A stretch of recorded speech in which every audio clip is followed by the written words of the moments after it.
ಧರ್ಮಸ್ಥಳದಲ್ಲಿ ಶವಹೂತಿಟ್ಟ ಪ್ರಕರಣದ ತನಿಖೆಗೆ ಸದ್ಯಕ್ಕೆ ಚುರುಕಾಗ್ತಾ ಇದೆ. ದೂರುದಾರನೊಂದಿಗೆ ಕೆಲಸ ಮಾಡಿದವರನ್ನ ಪತ್ತೆ ಮಾಡಿದ್ದಾರೆ ಎಸ್ಐಟಿ ಅವರು. ತಮಿಳುನಾಡು ಮೂಲದ 5 ವಿಚಾರಣೆ ನಡೆಸಿದ್ದಾರೆ.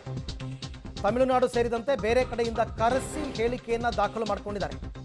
1995ರಿಂದ 2014 ತನಕ ಈ ದೂರುದಾರನ ಜೊತೆ ಅವರು ಕೆಲಸ ಮಾಡಿದ್ದಾರೆ.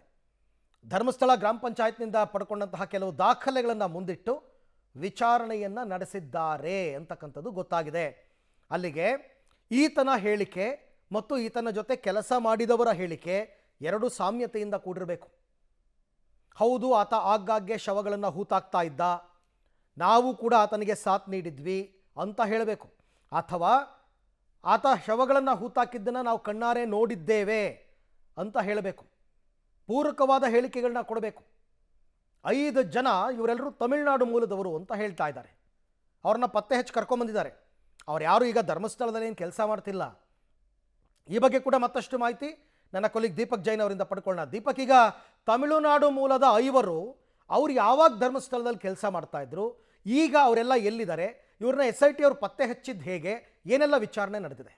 ಅರವಿಂದ್, 1995ರ ಸುಮಾರಿಗೆ 6-8 ಫ್ಯಾಮಿಲಿಯಲ್ಲಿ ಧರ್ಮಸ್ಥಳದ ನೇತ್ರಾವತಿ ಸ್ನಾನಘಟ್ಟ, ಅದರ ಪಕ್ಕದಲ್ಲಿರುವಂತಹ ಶೌಚಾಲಯಗಳು, ಅದರ ಜೊತೆಗೆ ದೇವಸ್ಥಾನದಲ್ಲಿ ಇರುವಂತಹ 100 ಶೌಚಾಲಯಗಳು, ಪ್ರಾಂಗಣ, ಒಳಗೆ ಊಟದ ವ್ಯವಸ್ಥೆ, ಎಲ್ಲದರ ಒಂದು ಸ್ವಚ್ಛತಾ ಕಾರ್ಯಕ್ಕೆ ಅಲ್ಲಿಂದ ಒಂದು 8-10 ಫ್ಯಾಮಿಲಿಯವರು ಬರ್ತಾನೆ ಇರ್ತಾರೆ. ಒಂದು ಫ್ಯಾಮಿಲಿ ಬರ್ತದೆ, ಹೊಸ ಫ್ಯಾಮಿಲಿ ಆ್ಯಡ್ ಆಗ್ತದೆ, ಕೆಲಸ ಬಿಟ್ಟು ಹೋಗ್ತಾರೆ. ಈ ಥರದ್ದು ನಡೀತಾನೆ ಇದೆ 16 ವರ್ಷಗಳಿಂದ.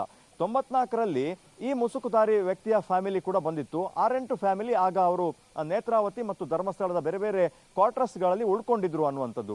ಅವರ ಕೆಲಸವೇ ಒಂದು ಸ್ವಚ್ಛತೆಯ ಕೆಲಸ. ಅದರ ಜೊತೆಗೆ ಈ ಥರದ UDR ಪ್ರಕರಣಗಳಾದರೆ ಅಥವಾ ಸಹಜ ಸಾವುಗಳು, ಅಸಹಜ ಸಾವುಗಳು ಕ್ಷೇತ್ರದಲ್ಲಿ ಆಗಿ ಅವರಿಗೆ ಸಂಬಂಧಪಟ್ಟವರು ಯಾರೂ ಇಲ್ಲದೆ ಇದ್ದಂಥ ಸಂದರ್ಭದಲ್ಲಿ UDR ಮಾಡೋದು, ಮಹಜರ್ ಮಾಡೋದು, ಮೃತದೇಹವನ್ನು 10 ದಿವಸ ಸ್ಟೋರೇಜಲ್ಲಿ ಇಡುವ ವ್ಯವಸ್ಥೆ ಇದ್ದರೆ ಇಡೋದು, ಅಥವಾ ಅದನ್ನು ನಂತರ ಪೊಲೀಸ್ ಪ್ರೊಸೀಜರ್ನ ಮೂಲಕ ಬಂದು ನೇತ್ರಾವತಿ ತಟದಲ್ಲಿ ಅಂತಿಮ ಸಂಸ್ಕಾರ ಮಾಡೋದು. ಈ ಥರದ ಕೆಲಸಗಳನ್ನು ಈ ಮುಸುಕುದಾರಿ ವ್ಯಕ್ತಿ ಮಾಡ್ತಾ ಇದ್ದ ಅನ್ನುವಂಥದ್ದು. ಆ ಕಾಲದಲ್ಲಿ 20 ಇಯರ್ಸ್ ಬ್ಯಾಕ್ ಯಾರೆಲ್ಲ ಇಲ್ಲಿ ಇದ್ರು ಮತ್ತು ಅವರ ಫ್ಯಾಮಿಲಿಯವರು ಯಾರೆಲ್ಲ ಇದ್ರು ಅನ್ನುವಂಥದ್ದನ್ನು ಕೂಡ SIT ಬೆನ್ನಟ್ಕೊಂಡು ಹೋಗ್ತಾ ಇದೆ. ಯಾಕಂದರೆ ಆರಂಭದಲ್ಲಿ ಈತ ಹೇಳ್ತಾ ಇರೋದು ಸತ್ಯವಾ ಅಂತ ಹೇಳಿ ತಿಳ್ಕೊಳ್ಳಿಕ್ಕೂ ಒಂದು, ಅದರ ಜೊತೆಗೆ ಅವರ ಹೇಳಿಕೆಗಳನ್ನು ಪೇಪರ್ ವರ್ಕ್ನಲ್ಲಿ ದಾಖಲು ಮಾಡಲಿಕ್ಕೂ ಮತ್ತೊಂದು.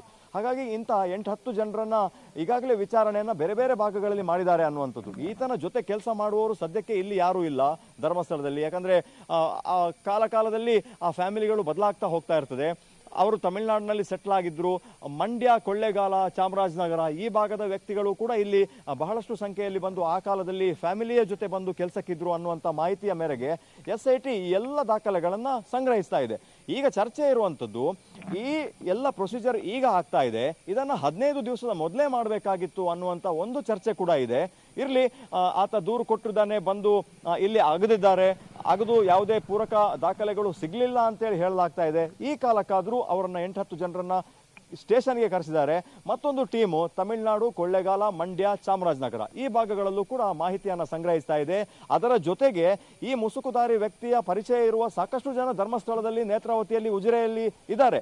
ಅವರ ಮಾಹಿತಿಯನ್ನು ಕೂಡ ಈ SIT ದಾಖಲು ಮಾಡ್ತಾ ಇದೆ. ಆತನ ಚಲನವಲನ ಹೇಗಿತ್ತು, ಆತನ ಮೇಲೆ ಯಾವುದಾದ್ರೂ ಕೇಸ್ಗಳಿತ್ತ, ಆತ ಕೆಲಸ ಮಾಡ್ತಾ ಇದ್ದದ್ದು, ಕ್ಷೇತ್ರದ ಕೆಲಸದ ಜೊತೆ ಆತನ ಎಕ್ಸ್ಟ್ರಾ ಕರಿಕ್ಯುಲರ್ ಆಕ್ಟಿವಿಟೀಸ್ಗಳು ಏನು, ಇದೆಲ್ಲವನ್ನೂ ಕೂಡ ಕೂಲಂಕುಷವಾಗಿ SIT ಅಧಿಕಾರಿಗಳು ತನಿಖೆಯನ್ನು ಮಾಡ್ತಾ ಇದ್ದಾರೆ, ದಾಖಲು ಮಾಡ್ತಾ ಇದ್ದಾರೆ. ಅರವಿಂದ್, ರೈಟ್. ಹಾಗೆ ಸಂಪರ್ಕದಲ್ಲಿ ದೀಪಕ್, ನಿಮ್ಮ ಜೊತೆ ಮತ್ತೆ ಮಾತನಾಡ್ತೀನಿ. ಬಟ್ ಇದನ್ನೆಲ್ಲ ಮೊದಲೇ ಮಾಡಬೇಕಿತ್ತು ಅಂತ ಏನಿಲ್ಲ. ಈಗ ಅವರಿಗೆ ತನಿಖೆಯ ಭಾಗವಾಗಿ ಒಂದಷ್ಟು ಅನುಮಾನ ಬಂದಿದೆ. ಹಾಗಾಗಿ ಕ್ರಾಸ್ ಎಕ್ಸಾಮಿನೇಷನ್ ಮಾಡೋದಕ್ಕೋಸ್ಕರ, ರಿವರ್ಸ್ ಎನ್ಕ್ವೈರಿ ಮಾಡೋದಕ್ಕೋಸ್ಕರ ಅವರೆಲ್ಲರನ್ನೂ ಕೂಡ ಕರೀತಾ ಇದ್ದಾರೆ. ಫೈನ್, ಅದು ಕೂಡ ಪಾರ್ಟ್ ಆಫ್ ದಿ ಇನ್ವೆಸ್ಟಿಗೇಷನ್, ವಿಚಾರಣೆಯ ಒಂದು ಭಾಗ. ಯಾಕೆಂದರೆ ಈಗ 13 ಪ್ಲೇಸ್ ಆಗಿದ್ರೂ ಕೂಡ ಏನೂ ಮಾಹಿತಿ ಸಿಗಲಿಲ್ಲ ಅಂತಂದರೆ ಈತ ಯಾರು, ಇವನ ಉದ್ದೇಶ ಏನು, ಇವನ ಹಿನ್ನೆಲೆ ಏನು, ಬೇಕು ಅಂತ ಏನಾದ್ರು ದಿಕ್ಕು ತಪ್ಪಿಸ್ತಾ ಇದ್ದಾನ ಅಂತಾದರೂ ತಿಳ್ಕೊಬೇಕಲ್ಲ. ಅದಕ್ಕೆ ಈಗ ಈ ಕೆಲಸ.